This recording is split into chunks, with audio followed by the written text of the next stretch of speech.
مضل له ومن يضلله فلا هادي له ونشهد أن لا إله إلا الله وحده لا شريك له ونشهد أن سيدنا وسندنا ومولانا محمدا عبده ورسوله الذي أرسله إلى كافة للناس بشيرا ونذيرا وداعيا إلى الله بإذنه وسراجا منيرا أما بعد فأعوذ بالله من الشيطان الرجيم بسم الله الرحمن الرحيم ونفس وما سواها فألهمها فجورها وتقواها وقال سبحانه وتعالى إن الله وملائكته يصلون على النبي يا أيها الذين آمنوا صلوا عليه وسلموا تسليما اللهم صل على سيدنا ومولانا محمد وعلى آل سيدنا ومولانا محمد وبارك وسلم ثم صل عليه اللهم يا رب صل وسلم دائما أبدا على حبيبك خير الخلق كلهم هو الحبيب الذي ترجى شفاعته لكل هول من الأهوال مقتحم نفس الفداء لقبر أنت ساكنه فيه العفاف وفيه الجود والكرم. سورہ شمس کی دو مختصر آیتوں میں اللہ رب العزت نے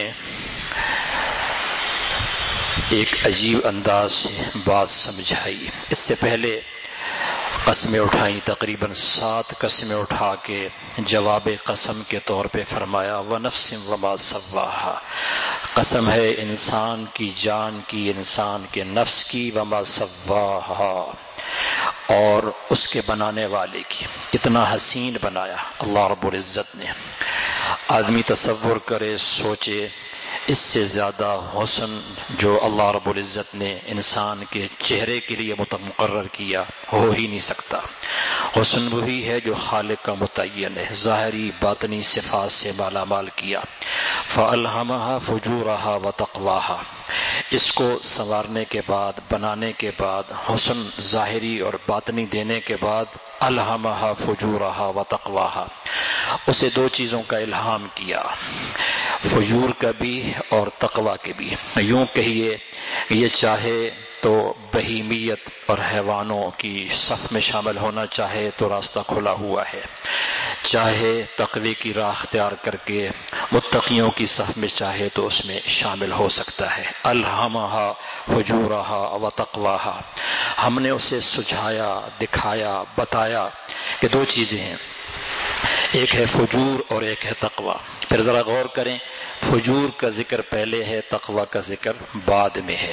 گناہوں کا ذکر، معصیتوں کا ذکر، منکرات کا ذکر پہلے ہے اور نیکی کا ذکر بعد میں ہے. الہمہا فجورہا وتقواہا، اشارہ اس بات کی طرف ہے کہ گناہوں سے بچنا بہت ضروری ہے. تقوی جبھی نصیب ہوگا، حقیقی مفہوم تقوی کا جبھی ملے گا جب اپنے آپ کو گناہوں سے بچائے گا. آج لوگ تقوی کا مفہوم یہ سمجھتے ہیں کہ صرف پگڑی باندھ لی، لمبی تسبیحات ہیں پکڑ لی، داڑھی رکھ لی، بہت عظیم سنتیں ہیں، مبارک عمل ہے، آقا کی طرف نسبت ہے اس پگڑی کی، بہت بڑھیا لباس ہے، داڑھی آپ کی سنت ہے، عظیم سنت ہے. ہم اس سنت کے ساتھ زندہ رہنا چاہتے ہیں، اس سنت کو چہرے پر سجا کر قبر میں اترنا چاہتے ہیں. اللہ ہم سب کو نصیب فرمائے. تسبیح ہے یاد دہانی کے لیے ہوتی ہے کہ اللہ کا ذکر کریں، کوئی شک نہیں، بہت اونچے اعمال ہیں، لیکن تقوی کو صرف اسی کے اندر منحصر سمجھنا یہ شیطانی دھوکہ ہے. آدمی ان چیزوں پہ عمل کر رہا ہے، پگڑی بھی ہے، داڑھی بھی ہے، تسبیح بھی ہے، لیکن دوسروں کا مال ہڑپ کر رہا ہے، حرام کھا رہا ہے، بہنوں کی وراثت پہ قبضہ کر رکھا ہے، فراڈ کرتا ہے، لوگوں سے دھوکہ دیتا ہے، خیانت کرتا ہے، جھوٹ بولتا ہے، رشوت میں، سود میں مبتلا ہے، تو وہ نبی کی نسبت کو بدنام کر رہا ہے. پیغمبر کی نسبت کو بدنام کر رہا ہے، کیونکہ یہ چیزیں منسوب ہیں آقا صلی اللہ علیہ وسلم کی طرف، تو ان کا کچھ تقاضا بھی تو ہے کہ آدمی ان نسبتوں کو بدنام نہ کرے۔ اس لیے یہاں الہمہا فجورہا وتقواہا میں فجور کا ذکر پہلے کیا کہ اپنے آپ کو گناہوں سے بچائے، پھر تقوی کا رنگ چڑھے گا۔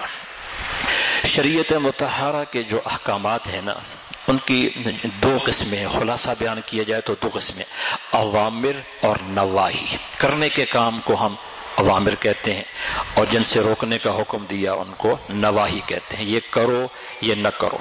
اوامر، نماز پڑھو، روزہ رکھو، حج کرو، زکوٰۃ دو، سچ بولو، والدین کے ساتھ حسن سلوک کرو، یہ اوامر ہیں۔ نواہی ہیں، زنا کے قریب نہ جاؤ، چوری نہ کرو، ڈاکہ نہ مارو، جھوٹ نہ بولو، فحشی اور بے حیائی سے بچو، یہ نواہی ہیں۔ اب خیر، کچھ اعمال وہ ہیں جو انسان کو خیر کی طرف کھینچتے ہیں، کچھ بدی کی طرف کھینچتے ہیں۔ ترقی کب ہوگی، ایمان میں ترقی کب ہوگی؟ جب اوامر کے ساتھ ساتھ نواہی سے بچے گا۔ اگر اوامر پر عمل پیرا ہے، نواہی سے نہیں بچتا، گناہوں سے نہیں بچتا، تو اس کے ایمان میں ترقی نہیں ہوگی۔ یہ تو کہہ دیں گے مفتی صاحب کہ نماز آپ کا فرض ادا ہو گیا، لیکن جو اس نماز کے ثمرات ہیں، روزے کے ثمرات ہیں، حج کے ثمرات ہیں، زکوٰۃ کے ثمرات ہیں، وہ جب ہی ملیں گے جب گناہوں سے بچے گا۔ تو مقدم چیز کیا ہے؟ پہلی چیز کیا ہے؟ اتق المحارم تکن اعبد الناس۔ چاہتے ہو اللہ رب العالمین کی نگاہ میں سب سے بڑے عبادت گزار کہلاؤ تو گناہوں سے بچو، حرام سے بچو۔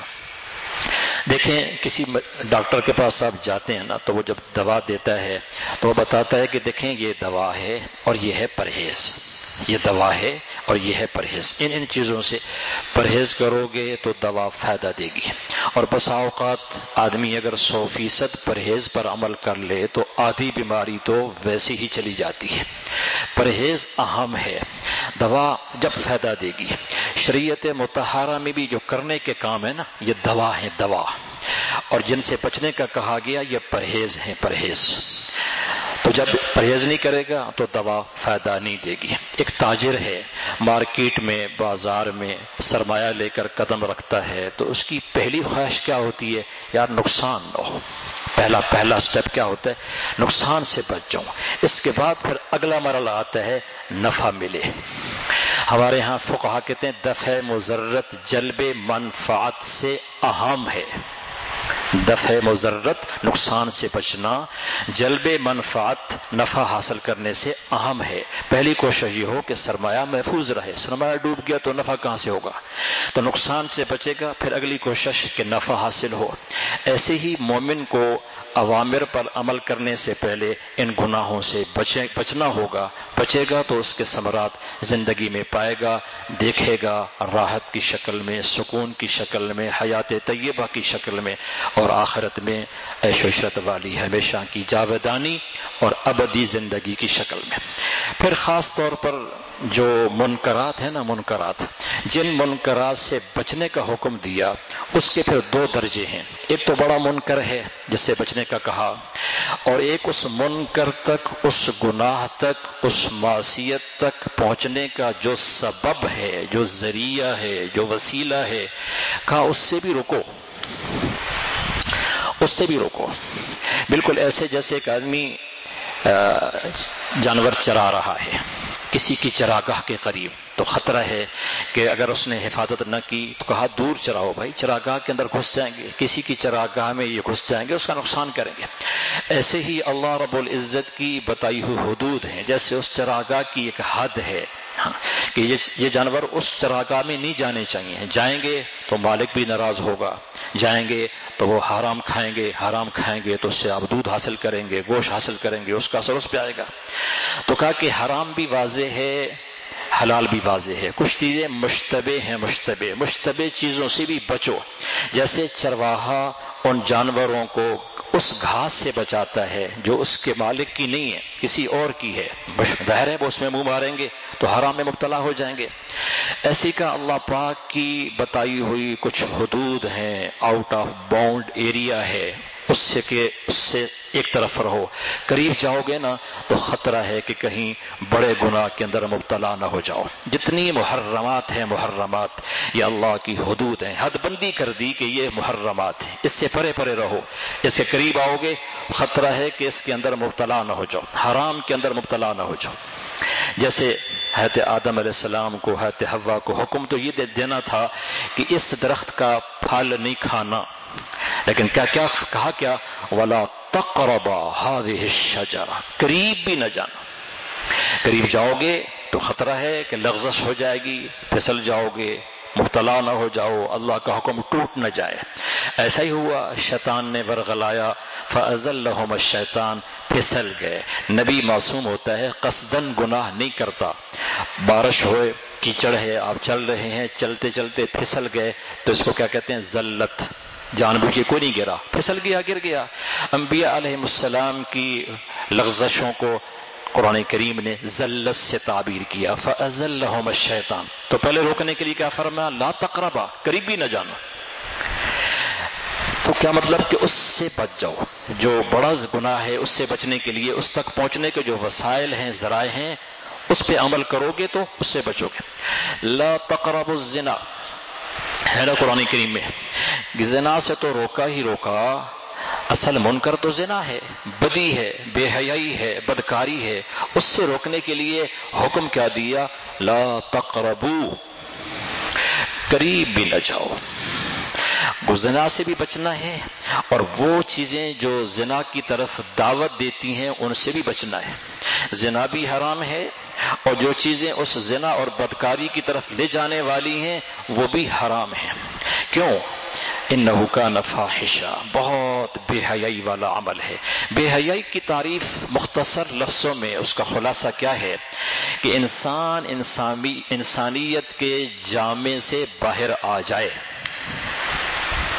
انسان انسانیت کا لباس اتار دے، چاہے وہ کھلے عام اتارے چاہے وہ پردے میں اتارے. جب یہ جامع انسانیت سے باہر آ گیا تو اب یہ کیا ہو گیا؟ یہ بے حیا ہو گیا. یہ تعریف ہے بے حیا کی کہ اب وہ اس میں اور جانور میں جو فرق تھا نا وہ فرق ختم ہو گیا.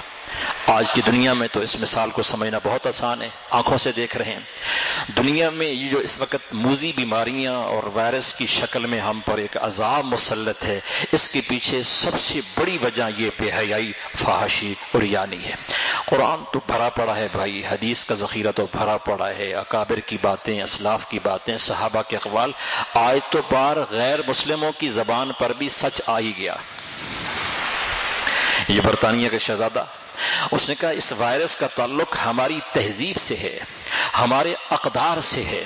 ہماری قدریں بدل گئیں، ہماری تہذیب بدل گئی اور ہم بے حیائی اور فحاشی کے اندر مبتلا ہو گئے. اس کے یہ اثرات ہیں. ایک غیر مسلم کے منہ سے یہ جملہ نکل رہا ہے. قرآن نے تو بہت پہلے کہہ دیا تھا انہ کان فاحشہ، بے حیائی ہے، بے حیائی. اور جو روکنے والی چیز ہے انسان کو گناہوں سے وہ حیا ہے. حیا حیا حیا کا لفظی معنی بھی کیا ہے بھائی؟ زندگی. زندگی زندگی حیا سے ہے. اذا فاتک الحیا فافعل ما شئت. آپ نے فرمایا پچھلے انبیاء علیہ السلام کی جو باتیں اب تک پہنچی ہیں اور جو موجود ہیں، محفوظ ہیں، ان میں یہ بات بھی ہے. دو باتیں فرمائی کہ جیسے حدیث علیہ السلام کی شریعت کی خاص بات کیا ہے؟ مسیحی تعلیمات میں سب سے زیادہ زور دیا گیا نرمی پر، رحم دلی پر، عفو درگزر پر. مسیحی تعلیمات کی بات کر رہا ہوں، آج کی عیسائیوں کی بات نہیں کر رہا. وَجَعَلْنَا فِي قُلُوبِ الَّذِينَ اتَّبَعُوهُ رَأْفَةً وَرَحْمَةً. ہم نے مسیحی تعلیمات میں یہ بات طے کر دی تھی، ان کو سمجھا دیا تھا کہ رحمت، نرمی، عفو درگزر، معافی اللہ کو بہت پسند ہے. اور مسیحی تعلیمات میں یوں سمجھیے کہ ان کا یہ خاص ایک نشان تھا، ان کا منشور تھا، خاص نشانی تھی اس مذہب کی. یہ الگ بات ہے کہ آج مسیحی تعلیمات تو مٹ گئیں. عیسائیت کا دعویٰ کرنے والے، ان کی طرف نسبت کرنے والے ان کی تعلیمات کو فراموش کر چکے. ایسے ہی اس امت کی امتیازی شان، اس کا امتیازی وصف حیا ہے. جب تک حیا ہے شیطان ناکام ہے. جب بے حیا ہو گیا شیطان کے لیے کام کرنا آسان ہو گیا. اس لیے فرمایا الحیاء شعبۃ من الایمان، حیا ایمان کی زبردست اہم ٹہنی ہے، ٹہنی، اس کی حفاظت کرو. تو فاحشہ، زنا کے قریبی نہ جاؤ کیونکہ یہ بے حیائی ہے، بے حیائی ہے. حدیث میں آتا ہے جب آدمی اس گناہ میں ملوث ہوتا ہے اس وقت اس کا ایمان اس کے قلب سے نکل کر ایک طرف چلا جاتا ہے، ایمان نہیں ہوتا. اللہ نہ کرے اس حالت میں موت آ گئی، کفر میں مرے گا. لا یزنی الزانی حین یزنی وہو مومن. ایمان کی حالت میں کوئی مومن ایسا کام کر سکتا ہے تو وہ مومن نہیں ہے. مومن نہیں، ایمان تشریح کی ہے، محدثین نے تشریح کی ہے اس حدیث کی کہ ایمان اس کے قلب سے نکل کر ایک سائیڈ پہ ہو جاتا ہے. جب اس سے نکلتا ہے اس بدی سے تو بہرحال مومن تو تھا، پھر وہ ایمان واپس آتا ہے. تو اگر اس حالت میں مر گیا تو سوچئے. ایسی فرمایا چوری کرنے والا، ڈاکہ ڈالنے والا، خیانت کرنے والا، لوٹ مار کرنے والا جب ان اعمال میں مبتلا ہوتا ہے تو ایمان نکل کر ایک طرف ہو جاتا ہے. جب ان بدیوں سے فارغ ہوتا ہے تو پھر ایمان واپس اس کے قلب میں آتا ہے. اگر چوری کرتے ہوئے گولی مار دی گئی، ڈاکو ہے مارا گیا اس حالت میں، تو ایمان کہاں رہا؟ اس لیے کہا فاحشتن، بہت ہی بے حیائی والا عمل ہے، اس سے بچو. وساء السبیلا، بہت برا راستہ ہے. تقریباً 70-80% جرائم جو آج دنیا میں ہو رہے ہیں اس کے پیچھے یہ بدی ہے. اس لیے شریعت مطہرہ نے اس جرم کی سزا بھی بہت کڑی رکھی ہے، بہت سخت سزا رکھی ہے. اور ایک حدیث میں فرمایا 3 آدمی ایسے ہیں جن سے اللہ گفتگو نہیں فرمائیں گے، ہم کلام نہیں ہوں گے، نظر رحمت سے ان کو نہیں دیکھیں گے، ان کا تزکیہ نہیں کریں گے. 3 آدمی، ایک بوڑھا زانی، دوسرا جھوٹا حکمران، تیسرا غریب متکبر. غریب متکبر. پہلا بوڑھا زانی، پاؤں قبر میں لٹک رہے ہیں، اب تو باز آ جاؤ. سخت ناراض ہوتے ہیں اللہ اس بوڑھے زانی پر. اس لیے فرمایا اس کے ساتھ قیامت دن اللہ اس کی طرف نظر کرم بھی نہیں کریں گے، دیکھیں گے بھی نہیں، اس کا تزکیہ بھی نہیں ہوگا. دوسرا جھوٹا حکمران، او بھائی تیرے کام تو بغیر جھوٹ کے چلتے ہیں، تجھے جھوٹ بولنے کی ضرورت کیا ہے؟ ڈنڈا تیرے پاس، اقتدار تیرے پاس، قانون تیری مٹھی میں، تجھے جھوٹ بولنے کی ضرورت کیا ہے؟ تیرے کام تو بغیر جھوٹ کے بھی چلتے ہیں. تو کہا جھوٹا حکمران، اس کی طرف بھی اللہ نظر کرم نہیں فرمائے گا. تیسرا فرمایا غریب متکبر. بھائی تکبر کا کوئی سبب تیرے پاس نہیں ہے، نہ مال ہے، نہ عہدہ ہے، نہ منصب ہے، غریب آدمی ہے تو، کثیر العیال ہے، جو تیری مونچھیں تو نیچے ہونی چاہیے. غربت کے باوجود، فقر کے باوجود تکبر کی بیماری میں مبتلا ہے، گھمنڈ کی بیماری میں مبتلا ہے. اللہ اس کی طرف نظر کرم سے اس کو نہیں دیکھیں گے. تو پہلا کیا فرمایا؟ بوڑھا زانی. اس لیے ایک نوجوان آیا آپ کی خدمت میں اور کہنے لگا مجھے اجازت دیجیے. اللہ اکبر. پاکوں کے سردار امام المعصومین سرور دو عالم صلی اللہ علیہ وسلم کی خدمت میں آ کے کہتا ہے مجھے بدی کی، بدکاری کی، زنا کی اجازت دیجیے. صحابہ نے اس کو ایسے خوفناک آنکھوں سے دیکھا، قریب تھا کہ صحابہ لپکتے اس کی طرف. کہا خاموش. ڈانٹ دیا. کہا نہیں، ڈانٹو نہیں، آؤ میاں قریب آؤ. قریب بلایا. رحمت عالم صلی اللہ علیہ وسلم نے سر پہ ہاتھ رکھا، ایک روایت میں سینے پہ ہاتھ رکھا اور پوچھا تو جس گناہ کی تمنا کر رہا ہے، جس بدی کی، جس گناہ کی مجھ سے اجازت مانگ رہا ہے، اگر کوئی اور نوجوان اسی گناہ کی اجازت لے مجھ سے، تیری ماں کے بارے میں، تیری بہن کے بارے میں، تیری بیٹی کے بارے میں، تیری خالہ کے بارے میں، تیری پھوپھی کے بارے میں، تیرا رد عمل کیا ہوگا؟ کہنے لگا میرے ماں باپ قربان آپ پر یا رسول اللہ، میں کہاں گوارا کروں، میری غیرت کہاں گوارا کرے گی، کیسے ہو سکتا ہے، میں ایسا سوچ بھی نہیں سکتا. کہا دوسروں کی، جس کسی کے ساتھ تو عمل کرے گا وہ کسی کی ماں ہوگی، کسی کی بہن ہوگی، کسی کی بیٹی ہوگی، کسی کی خالہ ہوگی، کسی کی پھوپھی ہوگی، اس کی غیرت بھی گوارا نہیں کرے گی. پھر آپ نے دعا کی اللہم طہر قلبہ وحسن فرجہ، اللہ اس کے قلب کو پاک کر دے، اس کی شرمگاہ کی حفاظت فرما۔ حضرت ابو امامہ رضی اللہ عنہ مسلم کی روایت فرماتے ہیں اس نوجوان پر اتنا اثر ہوا آپ کی اس بات کا، اتنا اثر ہوا کہ اس کے بعد ہم نے کبھی اس کو سینہ تان کے سر اوپر اٹھا کے آنکھیں اوپر اٹھا کے چلتا ہوا نہیں دیکھا، آنکھیں جھکی رہتی تھی اس کے ساتھ۔ نظروں کی حفاظت تو بہت اہم ہے بھائی، یہ جو کہا لا تقربو، قریب نہ جاؤ، اشارہ اسی طرف ہے کہ جو وسائل ہیں ذرائع ہیں اس تک پہنچانے کے پہلے ان پہ کنٹرول کرو۔ بد نظری سے بچو۔ بد نظری ایک ایسا گناہ ہے جس سے دل سخت ہوتا ہے، اور زبان کا بے باکی سے استعمال یہ بھی وہ گناہ ہے جس سے دل سخت ہوتا ہے۔ بد نظری سے بچو، اللہ کا وعدہ ہے، حضور پاک صلی اللہ علیہ وسلم نے فرمایا سچا وعدہ ہے۔ بد نظری، نگاہوں کی حفاظت کرو، کسی غیر محرم کو بری نگاہوں سے نہ دیکھو، تمہیں عبادت میں وہ حلاوت ملے گی، وہ مٹھاس ملے گی، وہ لذت ملے گی کہ تم دنیا کی کسی مادی غذا میں وہ حلاوت، وہ لذت اور وہ مٹھاس محسوس نہیں کرو گے۔ کر کے تو دیکھو۔ تقاضا اٹھا، صرف اس وجہ سے دبا دیا تقاضے کو، میرا اللہ دیکھ رہا ہے، میرا رب دیکھ رہا ہے۔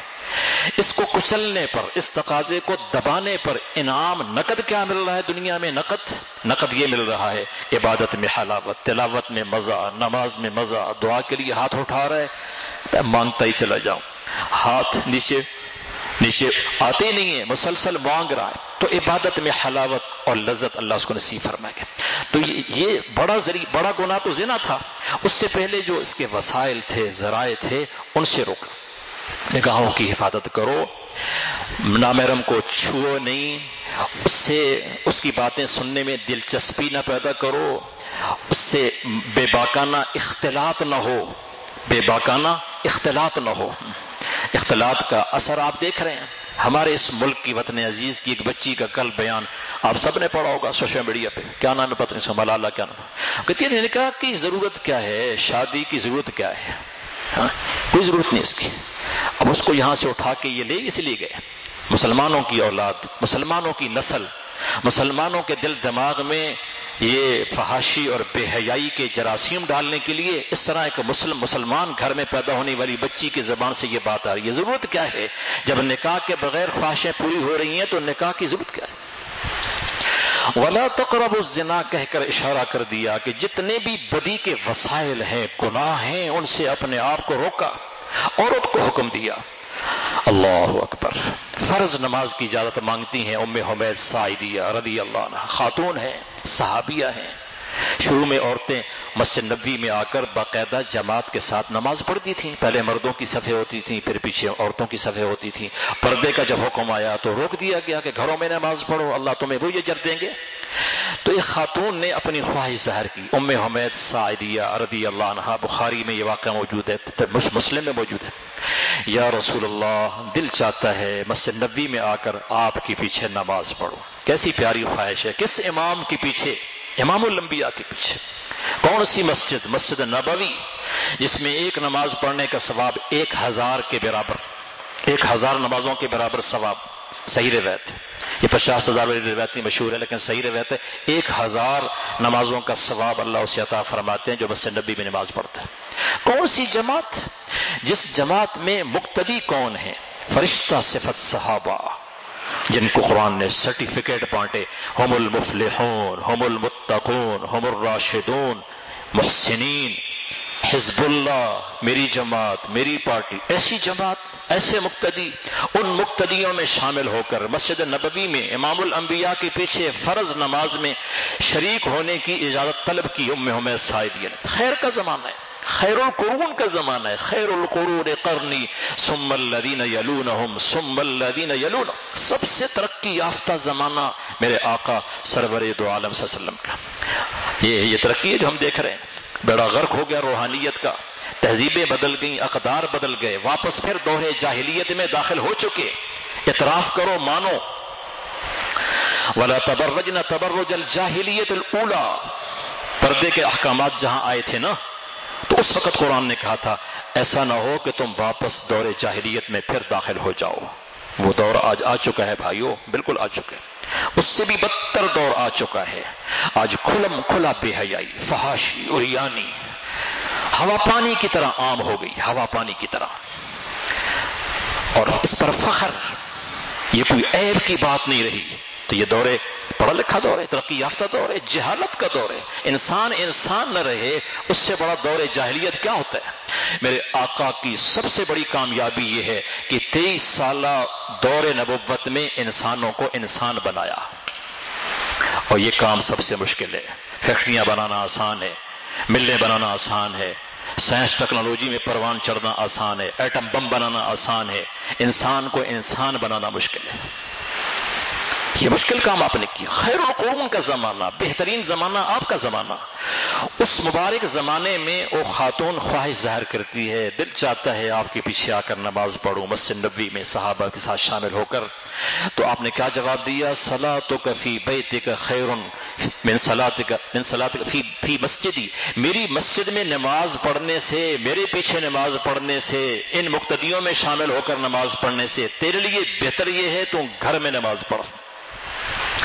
اور گھر میں بھی دیکھ، تیرے گھر کے 3 حصے ہوں گے، صحن ہوگا، برآمدہ ہوگا، اندر کا کمرہ ہوگا۔ صحن میں پڑھنے کی بجائے برآمدے میں پڑھ۔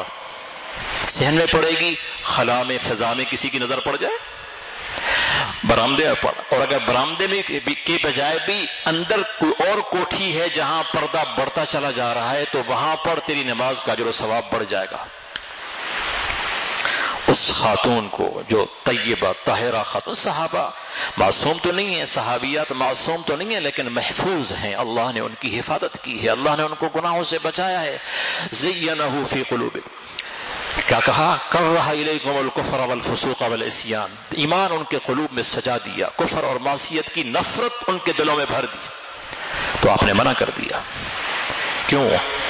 کہ اگر آپ اجازت دیتے تو آپ دیکھ لیں کیا ہوتا۔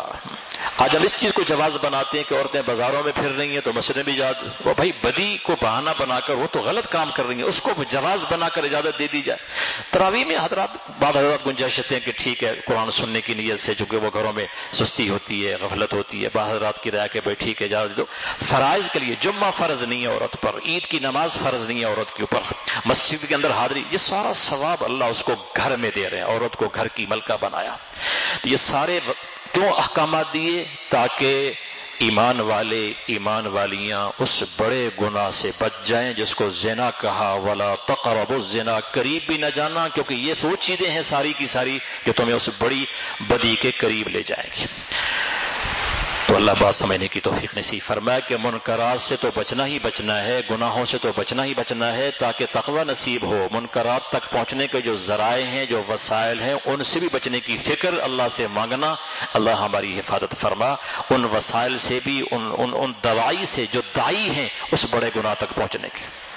جیسے قرآن کی آیت ہے نا کہ مشرکوں کے معبودوں کو گالی نہ دو، گالی دو گے تو وہ تمہارے سچے خدا کو گالی دیں گے۔ ٹھیک ہے، مسئلہ سمجھاؤ ان کو، مسئلہ سمجھاؤ، گالی نہ دو، کیونکہ تم گالی دو گے تو وہ تمہارے سچے رب کے منہ کو آئیں گے، تمہارے سچے معبود کو گالیاں دیں گے۔ ایک صحابی نے کہا کہ بڑا گناہ کون سا ہے، کبیرہ گناہ کون سا ہے؟ کہا اپنے ماں باپ کو گالی دینا۔ یا رسول اللہ، کوئی ایسا بدبخت بھی ہے جو اپنے ماں باپ کو گالی دے سکتا ہے؟ کہا جب تم کسی کی ماں کو گالی دو گے، تم کسی کے باپ کو گالی دو گے، پلٹ کر وہ تمہاری ماں کو گالی دے گا، تمہارے باپ کو گالی دے گا، ذریعہ کون بنا؟ اپنے ماں باپ کو گالی دلوانے کا سبب کون بنا؟ ذریعہ کون بنا؟ خود بنے نا۔ تو کس طرح سے سمجھایا؟ بچو بچو بچو، ولا تقربوا مال الیتیم، یتیم کے مال کے قریب بھی نہ جاؤ۔ یہ ساری آیتوں کا مطلب کیا ہے؟ یتیم کا مال کھانا تو حرام ہے، سوچو بھی نہیں، قریب چلے جاؤ گے ہاں کہ میں تو پرورش کر رہا ہوں، میں تو پال رہا ہوں، میرا تو حق بنتا ہے، تو پھر خطرہ ہے کہ اس کا مال کھانے کی اس میں بیماری میں مبتلا ہو جاؤ گے۔ ایسا ہوا تو ایسا ہے جیسے تم نے اپنے پیٹ میں آگ بھری ہے۔ ان الذین یأکلون اموال الیتامی ظلما، یأکلون فی بطونہم نارا، یتیم کا مال کھانے والا ایسے ہے جیسے پیڑ میں آگ بھر رہا ہے آگ۔ اللہ ہم سب کی حفاظت فرمائے، ہر طرح کے گناہوں سے بچائے، تاکہ ہماری جو نیکیاں ہیں وہ اللہ رب العزت کی بارگاہ میں قبول ہوں، اور ان نیکیوں کے ثمرات اللہ ہم سب کو فوائد اور منافع نصیب فرمائے۔ وآخر دعوانا الحمدللہ رب العالمین۔